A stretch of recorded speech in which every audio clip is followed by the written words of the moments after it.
오늘 사도행전 16번째 시간으로 마음의 다윗의 장막을 회복하는 비결이라는 제목으로 은혜 나누고자 원합니다. 여러분, 사도행전 15장은 구원론과 구원의 목적에 대해서 설명하는 장인데, 교회의 진리의 터를, 또 교회가 나아갈 방향을 역사적인 사실로 보여주는 장면입니다. 우리 저번 주에 이야기 나눴지만, 베드로는 율법의 의식을 행해야 구원을 얻는다는 유대주의자들의 주장에 반박을 하면서 로마 백부자 고넬료 사건을 기억합니다. 유대인이나 이방인이나 차별함이 없이 믿음으로 성령을 받는 자들에게는, 다 예수 그리스도를 고백하는 자들에게는 차별함이 없이 구원을 받는 것이다. 주님의 십자가상에서 유대의식이 폐하여졌으니 이제는 이방인이나 유대인이나 차별하지 아니하시고 그리스도 안에서 한 몸이 된 줄로 믿습니다. 사도행전 15장 8절 우리 읽어보도록 하겠습니다. 또 마음을 아시는 하나님에게 우리에게와 같이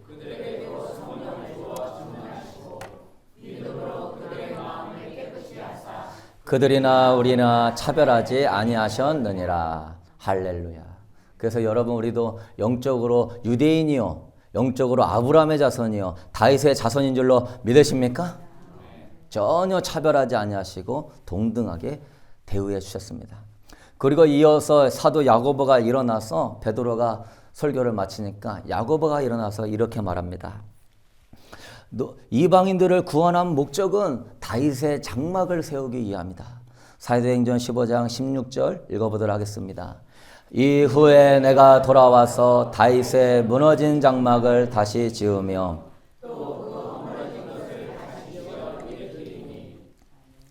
즉 이방인들로 하여금, 다윗의 장막이 무너졌지만 다윗의 후손이 되게 하여서 이방인들로 하여금 다시 다윗의 장막을 세우게 하신다. 즉 이방인의 개종은 하나님의 은혜이기도 하지만 이방인의 개종은 하나님의 영광이 목적이다. 이방인의 개종은 하나님을 온전히 예배하는 예배자의 회복이 목적이다. 깨달을 수 있게 되기를 축복합니다. 이방인의 회복은 예배의 회복이다 말씀하는 겁니다. 다윗의 장막을 세우기 위하여서 오신 분이 예수 그리스도이십니다. 그래서 그 다윗의 장막을 회복하기 위해서 누구를 불렀습니까? 이방인들을 부른 것입니다. 사도행전 15장 17절 말씀 우리 한번 읽어보도록 하겠습니다. 이는 그 나은 사람들과 내 이름으로 일컬음을 받는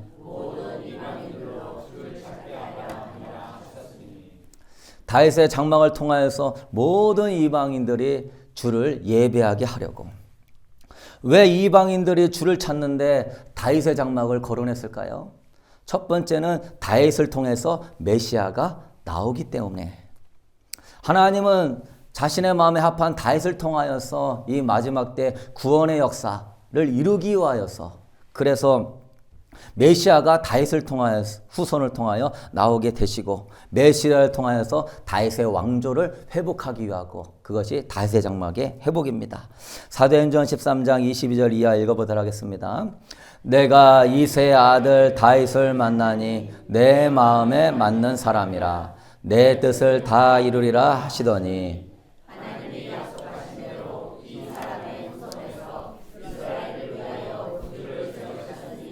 곧 예수라. 할렐루야. 그래서 메시아는 누구의 후손으로 나와야 되죠? 다윗. 그런데 다윗의 후손은 안 나오고, 뭐 한국인이 나오고, 미국인이 나오고, 중국인이 나오고, 그러면 돼요, 안 돼요? 최소한 자기가 메시아다 할 정도 되면은 이스라엘 사람은 돼야 될 거 아니에요? 근데 이스라엘 사람도 아니고 당신이 다윗의 후손입니까? 그럼 나는 김씨고 이씨고 박씨인데 무슨 다윗의 후손입니까? 두 번째, 다윗의 장막의 이 회복은요, 예배의 정신을 회복하기 위한 것입니다. 인류 역사가 보통 6,000년이라고 보는데, 이 6,000년의 기간 동안에 하나님이 가장 마음에 들었고 행복한 세대는 어느 세대였을까요? 다윗의 장막이 있었던 세대입니다. 온 몸과 열정으로 하나님을 예배하고 찬양하는 그 세대. 지금 우리 하나님이 그 세대를 저는 볼 때 개인적으로 생각할 때 가장 그리워하는 것이 아닌가 생각합니다. 하나님은 구약 시대에 이스라엘 백성의 멸망이 예배의 타락이 있었어요. 하나님을 섬기면서도 바알과 아세라와 세상을 섬기는 예배의 타락. 그 종교적인 예배 때문에 하나님이요 성전을요 돌 위에 돌 하나도 안 남겨놓고 다 무너뜨려 버렸습니다. 성전 안에서 제사장들을 싹 다 죽여버렸습니다. 헤롯 성전도 다 무너뜨린 이유가 예배의 타락에 있었기 때문에. 그래서 하나님은 오늘 또 다윗의 장막과 같은 예배를 드리는 자를 찾으시고 그걸 그리워하시기 때문에 여러분 우리 교회가 그것을 회복할 수 있게 되기를 축복합니다.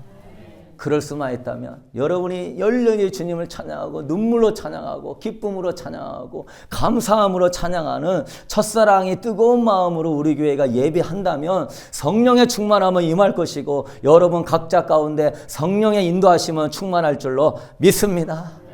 우리 교회는요 예배를 뜨겁게 드려야 돼요. 회복해야 돼요. 우리 말라기서 1장 8절 이하에 보면은 예배의 타락을 이야기합니다. 읽어보도록 하겠습니다. 만군의 여호와가 이르노라 너희가 눈먼 희생을 병든 것을 드리는 것이 어찌 악하지 아니하냐. 그것을 너희 청독에게 드려보라. 그가 너를 기뻐하겠으며 너를 받아주겠느냐. 만군의 여호와가 이르노라 너희는 나 하나님께 은혜를 구하면서 우리를 불쌍히 여기소서 하여 보라. 너희가 이같이 행하였으니 내가 너희 중 하나인들 받겠노냐. 아멘. 나를 무시하는데 내가 너희들을 불쌍히 여겨 주겠느냐. 오늘 9절 이하에 나오자 너희들이 하나님께 은혜를 구하지만 내가 너희들한테 은혜를 베풀어주고 불쌍히 여겨주겠느냐. 왜? 너희들이 예배를 드리면서 나를 뭐하는도다? 무시하는도다. 너희들이 그 재물을 총독한테 드려봐라. 인간의 총독도 너희들이 드는 재물을 받겠느냐. 하물며 너희들이 하나님 앞에서 마음과 중심을 깨뜨려 보시는 하나님 앞에 예물 자체도 눈멀었고 병들었고 더러운 떡을 드리니 그것은 하나님께 예물이 아니라 하나님을 심히 모욕하는 것이다. 주님 그랬어요. 나를 멸시하는 자들을 내가 경멸하리라. 예배 시간에도 우리가 온전히 하나님을 예배하고 존중하지 못한다면 여러분의 삶 속에서는 얼마나 하나님을 예배하고 존중하는 태도를 갖겠습니까? 예배가 중요한 것입니다. 여기에는 하나님의 눈이 있고 하나님의 귀가 있고 하나님의 마음이 있고 주님의 몸된 교회이기 때문에 여러분이 하나님을 진실로 존중하고 경외하는 태도로 먼저는 예배를 회복할 수 있게 되기를 축복합니다. 하나님을 존중해야 하나님도 여러분을 존중해 주지. 내가 예배 시간에 하나님을 멸시하는데 하나님께 은혜를 달라고 구합니까? 불쌍히 여겨달라고 해봐라. 내가 그걸 기뻐하겠느냐? 너희가 이같이 행하였으니 내가 너희 중에 하나인들 내가 받겠느냐? 그래서 하나님이 예배 드리지 마라. 이사야 시대에는 성전의 문을 닫았으면 좋겠다. 무수한 제사와 허대한 예물이 나한테 무슨 의미가 있느냐. 그래서 여러분 입으로만 하나님을 예배하는 척하면서 마음은 형식적이고 종교적이고 습관적이고 굳어있는 마음이 되지 않도록 깨어있을 수 있게 되기를 축복합니다. 입으로는 하나님을 경외하는 척하면서 사실은 자신의 유익을 구하는 여러분 되지 않게 되기를 바랍니다.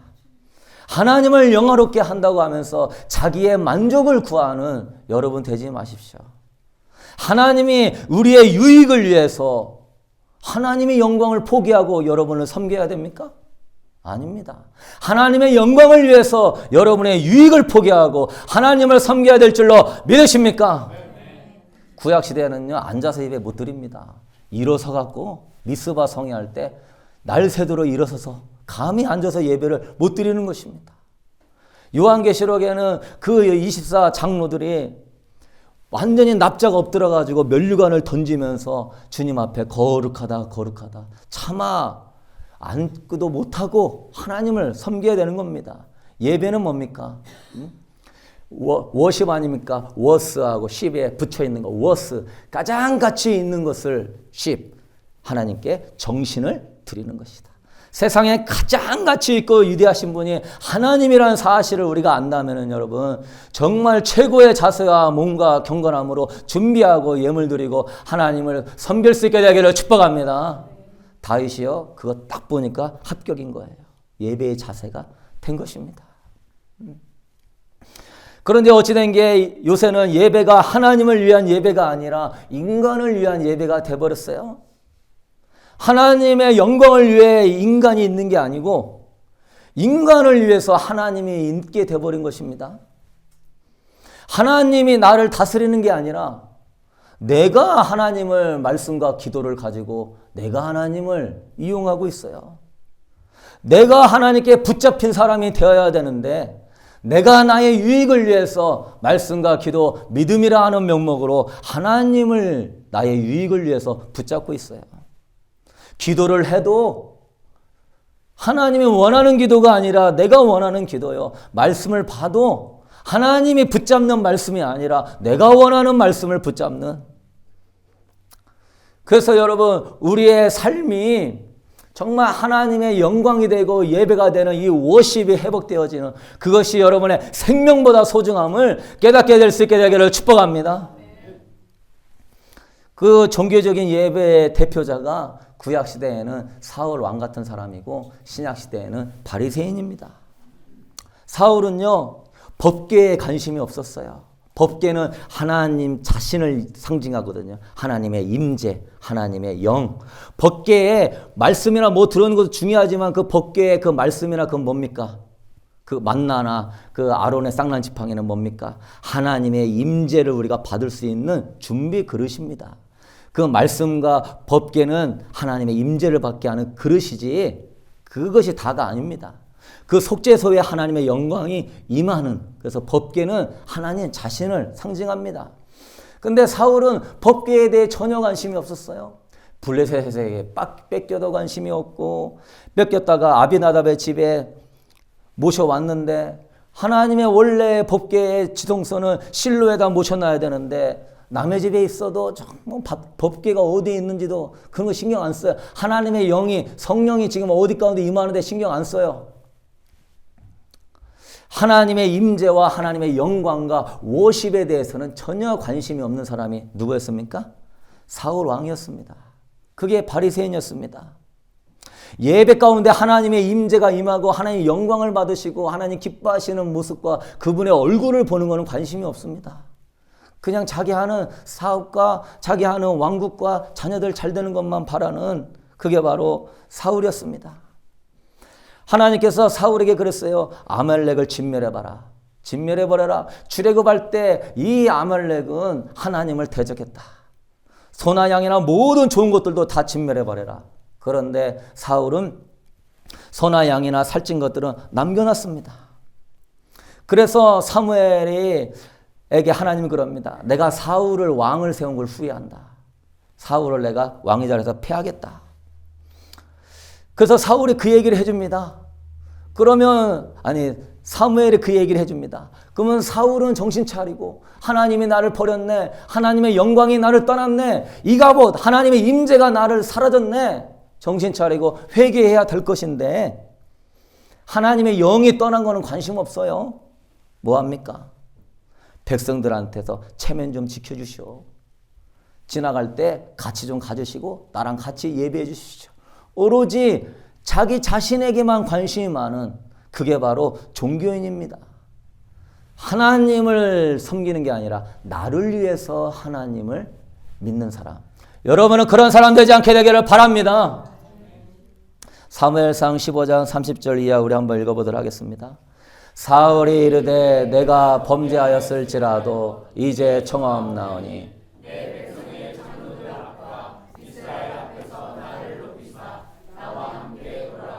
내가 당신의 하나님 여호와께 경배하게 하소서 하더라. 하나님이 사울에게 여러 번 기회를 주고 당장 패하지 않고 너 그 종교적인 거 버려. 너 그렇게 너를 예비하는 거 버려. 그런데도 뭐하고 있습니까? 나를 높이사. 그 앞에서도 한번 블레셋에서 전쟁에 나가기 전에 사무엘이 오지 않았는데도 미리 예배 드려가지고 하나님이 너 제사장도 아닌데 예배 드리냐 교만하다 하면 책망할 때도 못 깨닫고 여기서도 못 깨닫고 다윗이 얘기도 못 깨닫고 그래요. 종교인은 못 깨달아요. 왜? 항상 내가 중심이니까 내 중심으로 해석하니까 깨달아요 못 깨달아요? 못 깨달아요. 여러분 겸손함으로 자기 마음 내려놓고 마음 상한 거 내려놓고 세상적인 것도 내려놓고 주님의 말씀이면 아멘 할 수 있게 되기를 축복합니다. 선줄로 생각하거든 넘어질까 조심하라. 섰다 생각하는 사람은 못 깨닫습니다. 그러나 겸손하게 넘어질까 조심하는 사람은 깨닫게 되는 것입니다. 이런 사울 같은 사람들을 우리는 종교인이라고 그래요. 나를 위해서 하나님을 섬기는 사람. 모든 동기가 나를 위한 거. 모든 목적이 나를 위한 거. 그게 바로 항상 어린아이 같은 사람인 것입니다. 구약 이스라엘의 멸망의 이유가 이 종교적인 태도입니다. 예배를 안 드린 게 아니에요. 엄청난 예배와 예물을 드렸어요. 그러나 종교적인 태도, 하나님을 무시하는 태도, 나를 위하는 태도. 종교인들은요, 목적이 달라요. 종교인은요, 기도하고 말씀을 보는 목적이 다릅니다. 뭐죠? 자신의 유익을 위해서 기도하고 말씀을 봅니다. 무엇을 얻기 위해서 기도하고 말씀을 봅니다. 자신의 필요를 채우기 위해서 기도합니다. 그게 다 나쁜 건 아니지만 우선순위가 달라졌다 이 말이에요. 그런 사람은 필요를 느낄 때만 기도합니다. 나라가 어렵고 민족이 망하게 생겨서도 내 필요가 있으면 기회에 나오지 하나님 나라와 의를 위해서는 기도하지 않습니다. 주님께 붙잡히는 신앙이 아니라 나를 위한 내가 주님을 붙잡아가는 신앙입니다. 목적이 바뀌었어요. 나를 위한 목적.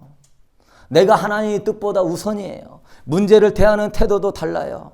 종교에는 문제가 생길 때 이걸 통하여서 하나님의 영광을 생각하는 것이 아니라 불평합니다. 원망합니다. 내가 이렇게 열심히 섬겼는데, 내가 이렇게 열심히 기도했는데 하나님은 나한테 도대체 왜 이렇게 행하십니까? 자꾸 자기의 유익을 위하여서 하나님 앞에 따지고 묻습니다.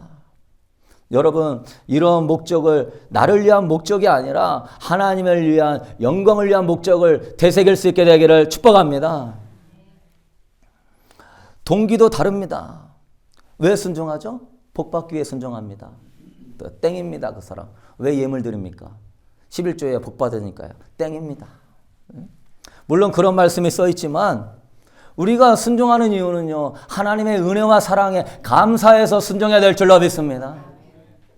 하나님의 은혜, 나 같은 걸 구원하신 은혜 너무나 감사해요. 만극해서 하나님 영광 가리지 않기 위하여서 너무나 기쁜 마음으로 자발적인 순종이고 자발적인 예물이지. 복받기 위해 순종하고 복받기 위해 예물 드리고 하나님이요. 그거 받지 않습니다. 여러분 신앙의 행위에 나라는 것이 들어간다면 여러분은 종교인이 될 것입니다. 하나님과의 인격적인 사랑의 교제는 없어요.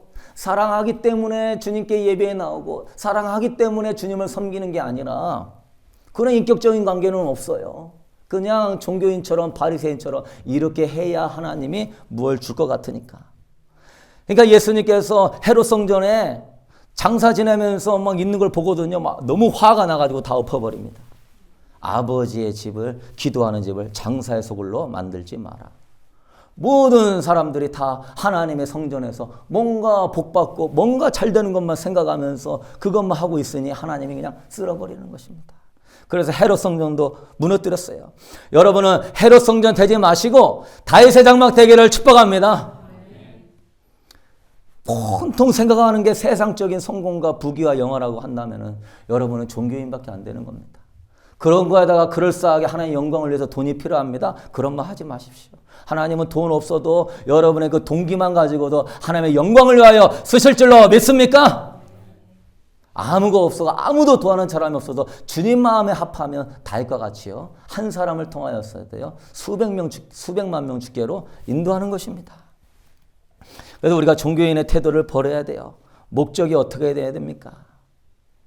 주님의 영광과 주님을 사랑하는 것이 여러분의 신앙생활과 예배의 목적이 될 수 있게 되기를 축복합니다. 그것이 다윗이에요. 다윗의 시편을 보면은 그가 주의 장막을 예배당을 얼마나 사모하는지 심금을 울릴 정도입니다. 목적과 동기 자체가 주님을 인격적으로 대하는 최고의 사랑과 경배예요. 시편 84편 우리 이하 말씀 읽어보도록 하겠습니다. 만군의 여호와여 주의 장막이 어찌 그리 사랑스러운지요.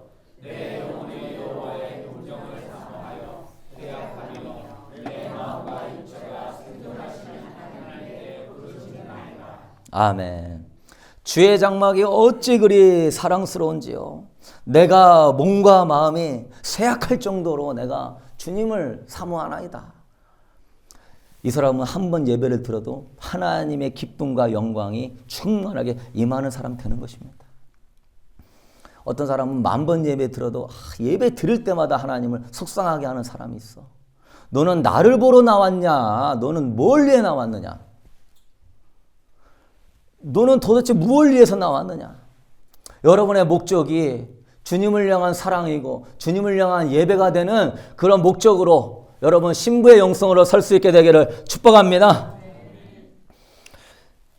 기도하고 봉사하는 목적이 뭐냐 너는? 뭐 지성이면 감천이라고 너 지금 미신 성기냐? 인격이 없는 하나님이 아니다. 동기가 달랐어요. 시편 27편 4절 말씀 읽어보도록 하겠습니다. 내가 여호와께 바라는 한 가지 일 그것을 구하리니 내가 내 평생에 그의 성전을 사모하는 그것이라. 아멘. 다윗의 소원은 장막에서 사는 겁니다. 하나님이 아름다운 내 주님이 거하는 장막에서 사는 거예요. 그때 당시에 신앙가는 하나님은 성전에 있다고만 생각하기 때문에 거기 사는 거예요. 자기의 전부는 뭐예요? 하나님의 아름다움을 바라보는 거예요. 하나님의 아름다움을 사모하는 거예요. 이스라엘 역사상 가장 강력한 왕이었으며 원하는 건 다 얻을 수 있었고 원하는 건 다 누릴 수 있었고 수많은 쾌락과 음란과 세상을 추구할 수 있었지만 엄청난 세상의 선악가들이 왕 앞에서 손만 뻗으면 다 얻을 수 있는 것들이 다 있었지만 다윗은요 참 위대합니다. 그런 엄청난 것들을 얻을 수 있어도요 딱 내려놓고 그의 소원은 한 가지입니다. 하나님 자신이었습니다. 여러분 그럴 수 있게 되기를 축복합니다. 내가 너를 왕으로 세워도 나는 너를 인정한다. 흔들리지 않아요. 세상의 아름다움보다 하나님의 아름다움이 더 아름답으니까. 다윗의 장막에는요 하나님의 영광이 머물러 있었습니다.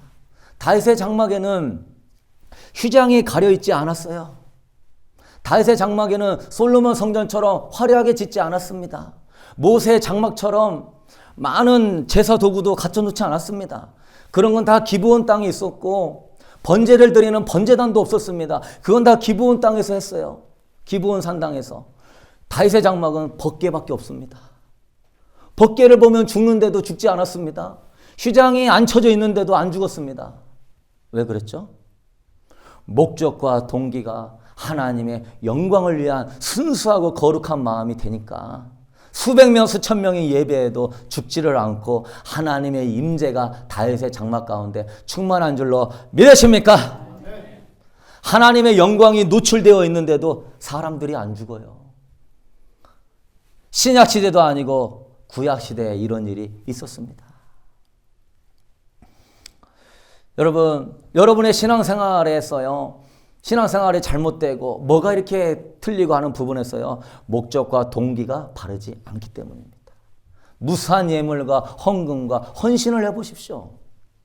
그것이 나를 위한 것이고 내가 인정받는 것이고 내가 그냥 당연히 해야 되니까 하는 것이라면 하나님이 영광을 안 받고 은혜가 안 내려옵니다. 사사로운 것이라도 처음과 끝이 하나님의 영광이요 하나님의 기쁨이 될 수 있도록 여러분이 감당하신다면 하나님의 영광을 받으시고 사사로운 것이라도 은혜를 베풀어 주실 줄로 믿으십니까? 그러나 그 외에 여러분이 나라는 것이 들어가고 있다면 그거는 하나님의 기쁨이 안 되고 여러분 자신도 시험에 둡니다. 왜? 종교인처럼 하니까. 왜 넣는데 안 나와? 슬럼프에 빠집니다. 그러면서 남을 힘들게 합니다. 왜? 내가 힘드니까. 여러분 목적과 동기를 바르게 하려면 우리가 어떻게 해야 되냐면 오늘 이 말씀처럼 여호와의 아름다움을 바라보는 것입니다. 여호와의 아름다움. 여호와의 아름다움을 자꾸 바라봐야 여호와가 사랑스럽고 여호와의 성전에 가고 싶고 여러분 여호와를 자발적으로 섬기고 싶은 것입니다. 믿으십니까? 부부관계도 어떻게 해야 도와지죠? 자꾸 상대방의 좋은 점을 바라봐야 좋아지는 거예요. 단점 없는 사람 없어요. 다 단점 많아요. 예수님 아니고서는 다 부족한 것밖에 없습니다. 그러나 좋은 면도 많이 있단 말이에요. 그런데 우리 인간은 남편과 아내의 좋은 점을 안 바라보고 꼭 나쁜 점만 바라봐. 그러니까 볼 때마다 이 왼수, 볼 때마다 이 인간아 이러면서 말이 험하게 나오고 마음이 다치는 거예요. 그러나 관점을 바꿔보시오. 여호와의 아름다움을 바라보듯이 내 자식이나 내 배우자의 좋은 점을 바라보십시오. 얼마나 많은지 모릅니다. 그러면요 사랑스러워져요. 그러면요 정말 이뻐 보여요. 그러면은요 그 단점이 가려져요. 여러분 가정에서 그렇게 살 수 있게 되길 축복합니다. 마귀는 자꾸 비교하게 만들죠. 남의 자식은 이렇게 잘하는데 너는 뭐냐. 그렇게 한다면은 여러분은 종교인하고 다를 바 없는 것입니다. 자식을 주의 사랑으로 흘리게 해야지. 이렇게 해야 네가 나한테 유익이야.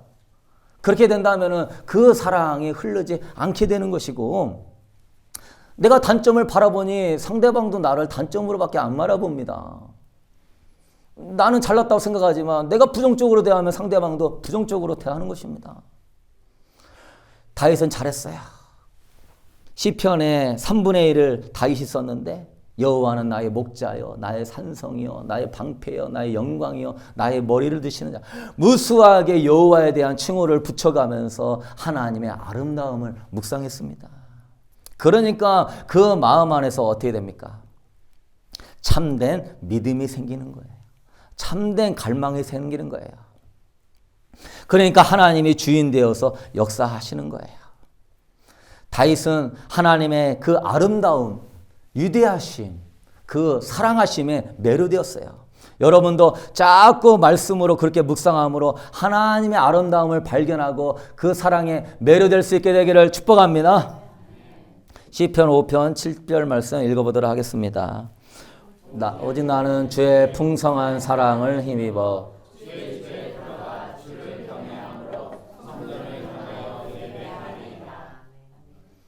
풍성한 사랑.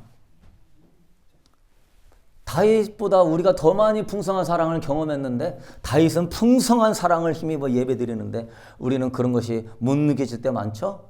못 느끼는 게 아니라 내가 그 아름다움을 바라보지 않으니까 자꾸 내 중심으로 어두운 것만 바라보는 것입니다. 임마누엘 하나님이 여러분과 영원토록 함께 계시는 줄로 믿습니다.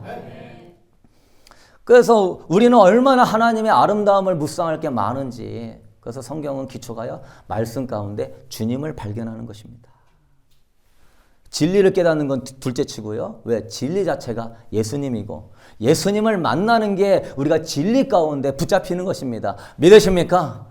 진리를 깨닫는 건 머리로 들어오는 것이지만 이 깨닫는 것과 함께 진리의 본체이신 성령님이 내 안에서 심령을 움직여 주셔야 되는 것이에요. 그래서 주의 영이 계신 곳에는 자유함이 있다 그랬습니다. 요한복음에 그래서 저는 요한복음을 이야기하고 싶어요. 예수님의 아름다움을 7가지로 예수님 나는 무엇이다 하는 선언이 있습니다. 이 7가지를 여러분의 마음에 새기면서 예수님의 아름다움을 자꾸 묵상하고 주님을 향한 사랑과 임재가 커질 수 있게 되기를 축복합니다. 첫 번째는 나는 생명의 떡이다. 요한복음 6장 35절 읽어보도록 하겠습니다. 예수께서 이르시되 나는 생명의 떡이니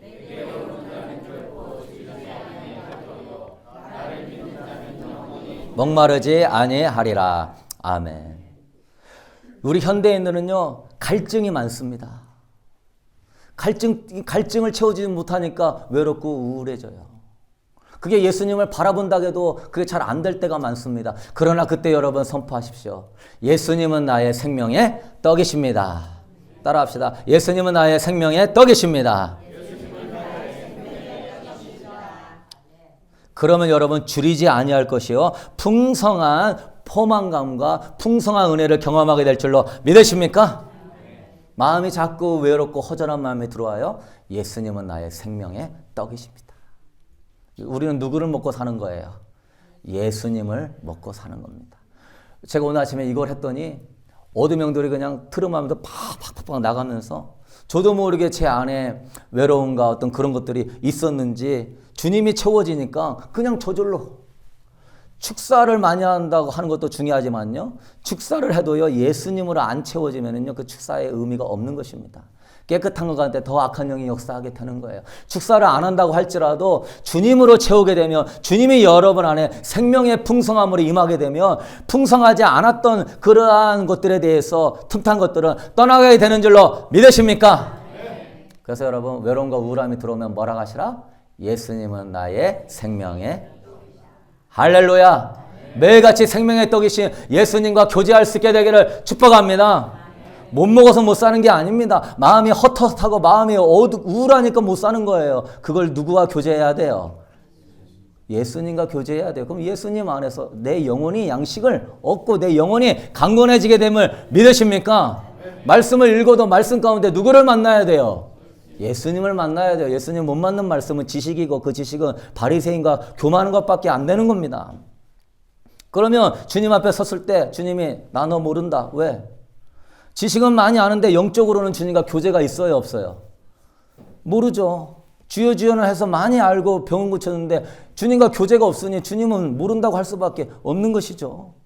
주님은 영이시기 때문에 우리가 영으로서 주님과 교제함으로 주님이 내 안에 내가 주님 안에 거하지 않으면 그거는 내가 잘라버린다. 여러분 깨달을 수 있게 되기를 축복합니다. 두 번째는 따라합시다. 예수님은 세상의 빛이다. 우리 요한복음 8장 12절 말씀 읽어보도록 하겠습니다. 예수께서 또 말씀하여 이르시되 나는 세상의 빛이니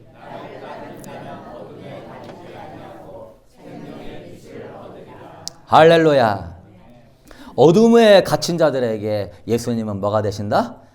빛이 되신다. 제 마음에서 어떤 부분의 죄악이 자꾸 안 이겨져요. 저는 항상 마음을 점검하니까 안 이겨져요. 왜 이렇게 힘들지? 예수 이름을 쫓아내라 해도 안 되고 막 예수님 불러도 안 되고 왜 이러지? 하다가 예수님은 나의 빛이십니다. 선포하니까 툭 하고 나가더라고요. 힘들었던 것들이 빠져나갔어요. 빛이 임하면 어두움은 사라지는 것입니다. 여러분의 진리는 진리로 죄악들을 분별하고 진리 가운데 살아야 되지만 여러분의 이 어두움의 이런 부분들은 내 힘으로 안 된단 말이에요. 누가 도와주셔야 되죠?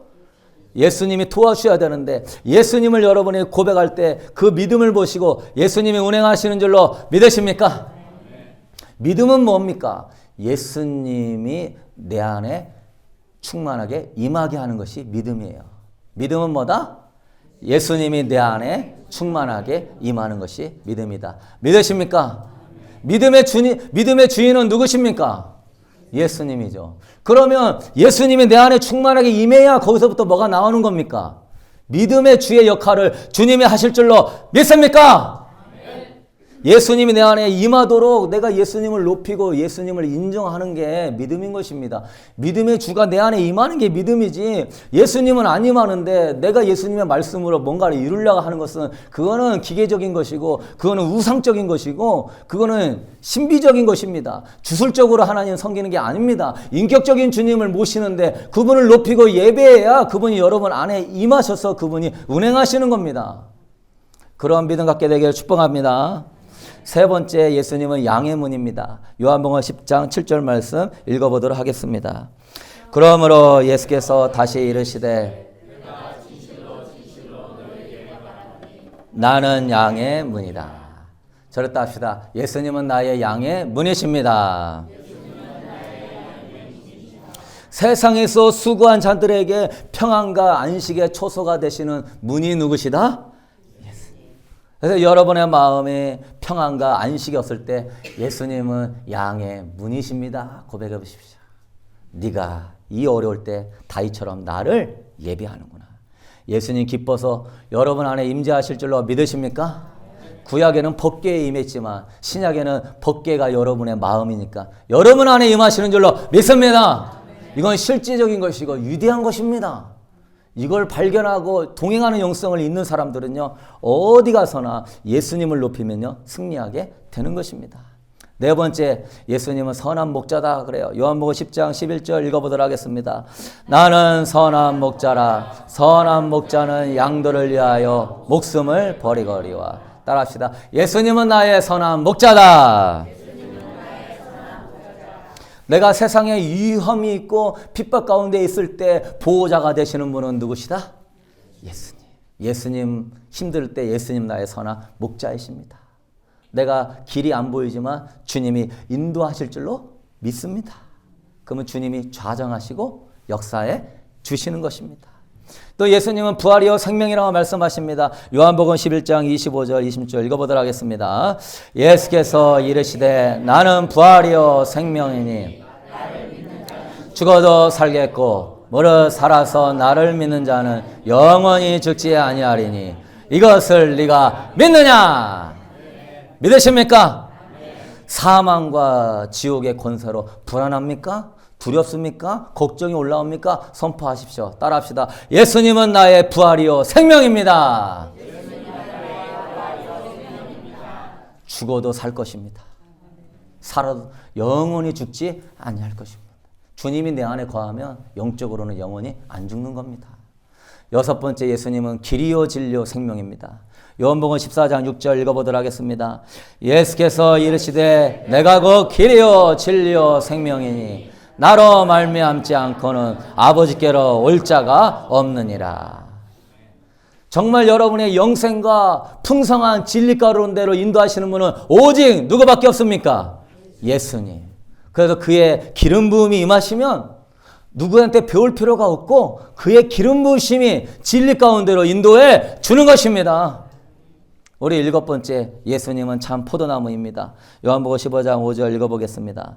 나는 참 포도야 너희는 가지라. 그가 내 안에 내가 그 안에 거하면 사람이 많이 열매 나를 떠나서는 너희가 아무것도 할 수 없습니다.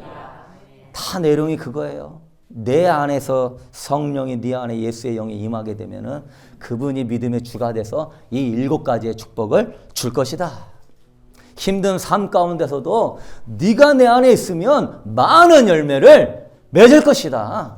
우리 교회가 작고 연약해도 여러분이 주님 안에 거하면 많은 열매를 맺을 줄로 믿으십니까?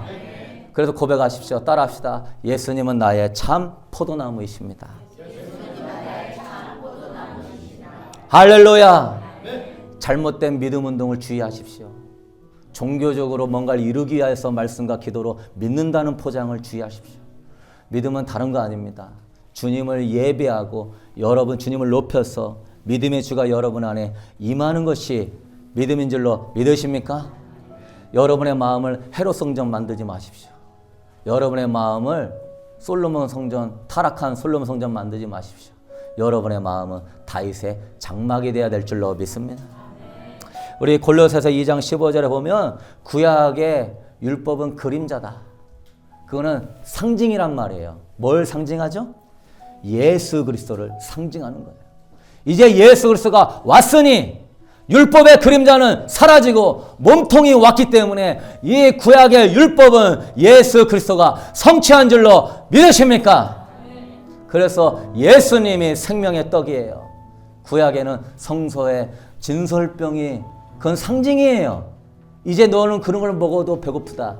그러나 예수가 십자가에 성취했으니 예수 안에 너희가 풍성한 생명의 떡을 누린다. 구약의 성소의 등장도 예수님을 상징하는데 그 빛은 희미하다. 예수가 오면 네 마음에 환한 등잔의 빛이 비칠 것이다. 양의 문은 성소의 입구인데 그분도 누구십니까? 예수 안에 있으면 우리가 양의 풍성한 은혜로 나아가는 것입니다.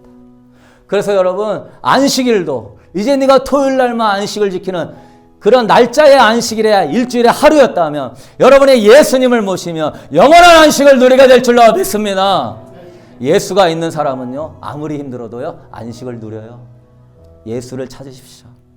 그래도 골로새서 2장 15절 16절 읽어보도록 하겠습니다.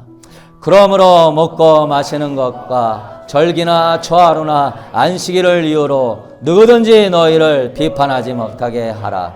이런 것들은 장래일의 그림자나 몸은 그리스도의 것이니라. 할렐루야. 그림자예요. 이제 예수님이 성취하셨습니다. 그래서 여러분 믿음으로요 모든 걸 성취하신 예수님을 마음에 뭐 해야 돼요? 모셔야 돼요. 그냥 말씀을 아는데 머무르지 마세요. 뭘 좀 지키는 거에 종교적인 거에서 머무르지 마세요. 성령의 충만함으로 사모할 수 있게 되기를 축복합니다. 매일 예수님과 말씀과 기도로 교제하면서 예수님 자체를 아름다움을 바라보며 7가지 묵상으로 이런 때가 있을 때마다 외롭고 우울합니까? 예수님은 나의 생명의 떡이십니다. 마음이 자꾸 음란하고 괴롭습니까? 예수님은 나의 빛이십니다. 마음이 불안하고 두렵습니까? 예수님은 부활이요 생명이십니다. 에베소 3장 17절에 우리 써 있습니다. 예수님을 모시는 방법을 읽어보도록 하겠습니다. 믿음으로 말미암아 그리스도께서 너희 마음에 계시게 하시었고 너희가 사랑 가운데서 뿌리가 박히고 터가 믿음은 그 기능하는 거예요. 믿음으로 예수 그리스도가 여러분 안에 계실 수 있도록 자꾸 예수님의 아름다움을 묵상하고 예수님을 높일 수 있게 되기를 축복합니다. 우리 이 말씀 읽고 마치도록 하겠습니다. 요한복음 15장 5절 말씀입니다. 나는 포도나무여 너희는 가지라. 그가 내 안에 내가 그 안에 거하면 사람이 열매를 많이 맺나니 나를 떠나서는 너희가 아무것도 할 수 없어. 사랑의 주님, 우리 사랑하는 성도들, 어떤 환경과 여건 속에서도 주님을 예배하고 믿음으로 내 안에 주님을 모시고 주님이 나의 주가 되어서 승리하는 법을 깨닫게 하여 주시옵소서. 아버지, 주님 안에서 모든 것을 할 수 있음을 발견하게 하여 주시옵소서. 주님, 감사합니다. 너무 부유해지면, 너무 뭔가를 많이 얻을 수 있다면 그것이 너무나 좋아서 주님 찾지 못하고 세상을 향해 갈 것인데, 주님 아버지, 이런 여러 과정 속에서 우리를 연단하시고 훈련하셔서 우리 마음에 주님으로, 우리 마음에 주님의 사랑으로 임하기를 원하시는 주님을 예배합니다. 아버지, 다윗과 같이 주님으로 만족하고 주님의 여호와의 아름다움을 찬양하며 주님으로 승리하는 우리 성도 되게 하여 주시옵소서. 그리해야만이 앞으로 우리가 더 많은 것들을 누리며 살아가려고 할 때, 아니야, 나는 돈이 최고가 아니야, 음란이 최고가 아니야, 세상의 최고가 아니야, 나는 예수님밖에 없어, 나는 예수님이 전부야. 우리 예수님 마음 아프게 하지 않고 더 이상 우리 예수님 마음 속상하게 하지 않고 이 좁은 길을 걸어가서 하나님을 예배하며 영화롭게 하는 다윗과 같은 사람 되게 하여 주시옵소서.